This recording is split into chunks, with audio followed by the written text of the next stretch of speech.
Hello everyone, welcome back to my channel super mom of two. ఎట్లున్నారు? అందరూ మంచిగా ఉన్నారా?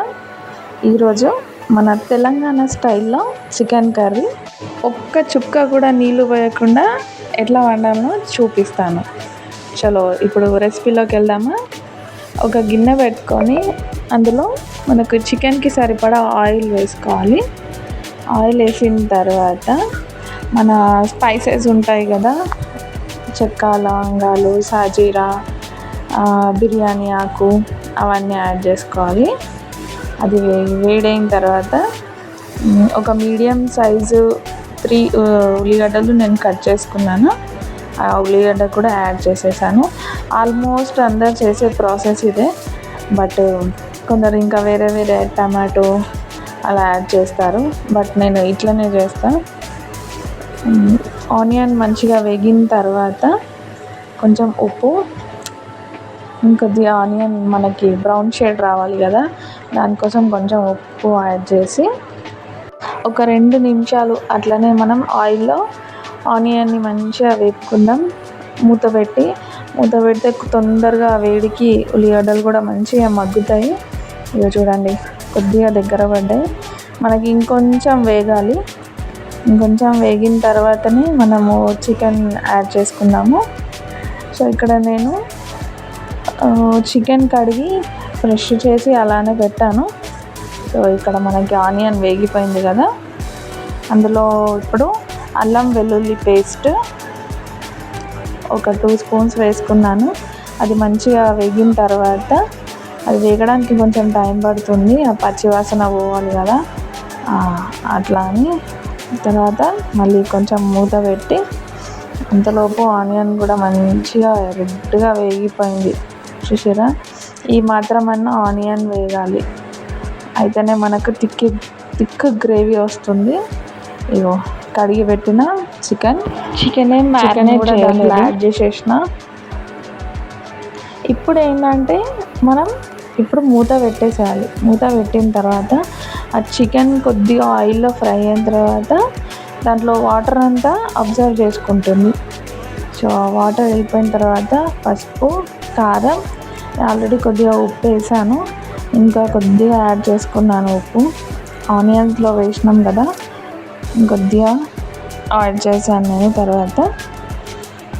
సో ఇక్కడ అది పసుపు కారం వేసిన తర్వాత కలపొద్దు, కొద్దిగా అలానే పెట్టేసేయండి, ఎందుకంటే ఆయిల్లో కొంచెం మగ్గినట్టు అవుతుంది అట్లా అని.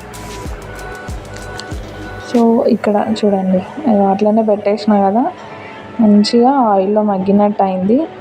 తర్వాత మనం మొత్తం మిక్స్ చేసుకున్నాడు. ఇక సూపర్ టేస్ట్ ఉంటుంది ఫ్రెండ్స్, ఒక్కసారి ఇట్లా ట్రై చేసి చూడండి. నేను ఎక్కువ మసాలాలు కూడా ఏం యూజ్ చేయను. సో మనం ఉప్పు కారంతోనే మంచిగా చేసుకోవచ్చు. అల్లం వెల్లుల్లి పేస్ట్ మాత్రం కంపల్సరీ ఉండాలి. ఇలా చూడండి, వాటర్ అసలు నేను వేయలేదు, కొద్దిగా వాటర్ వస్తూనే ఉన్నాయి. మనం మూత పెట్టి వండుతుంటే వాటర్ దానికదే చికెన్లోని వాటర్కి మ్యాక్సిమం చికెన్ అట్లనే ఉడికిపోతుంది. ఇక మనకి కొద్దిగా గ్రేవీ అలా కావాలి అనుకుంటే ఒక గిన్నెలో మనం ప్లేట్ ఉంటుంది కదా, ఆ ప్లేట్లో కొద్దిగా వాటర్ వేసి అలానే పెట్టండి. ఆవిరికే ఒక్కో చుక్క పడితే మనకు గ్రేవీ టైప్ వస్తుంది. చూడండి ఎంత మంచిగా గ్రేవీ వస్తుందో.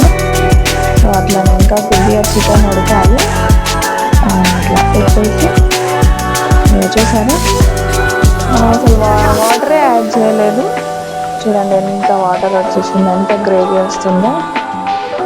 ఇప్పుడు మీకు ఇంకా గ్రేవీ కావాలి, రోటీలోకి పూరీలోకి చికెన్ కర్రీ కావాలి అనుకుంటే ఇక్కడ మీరు ఒక గ్లాస్ వాటర్ యాడ్ చేసుకోవచ్చు.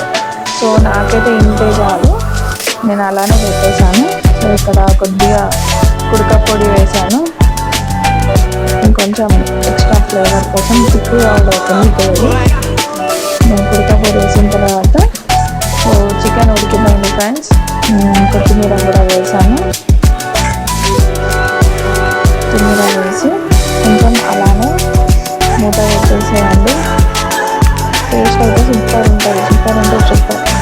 ఒకసారి మీరు ట్రై చేసి చూడండి, సూపర్ ఉంటుంది టేస్ట్ అంటే. ఇది మా తెలంగాణ స్టైల్ చికెన్ కర్రీ. ఇక్కడ ఏమంటారు, ఇది గుడాలతోని ఇంకా మక్కట్టుకులు, పేలాలు అలాంటి వాటికి ఇంకా కావాలని అనుకుంటే ఇంకొంచెం గ్రేవీ చేసుకోవచ్చు. సో మేము రైస్తోనే తింటున్నాం కాబట్టి మాకు ఈ కన్సిస్టెన్సీ చాలు. సో ఇది ఫ్రెండ్స్ టుడే బ్లాగ్. నా బ్లాగ్ మీకు నచ్చినట్టయితే లైక్, సబ్స్క్రైబ్ చేసుకోండి.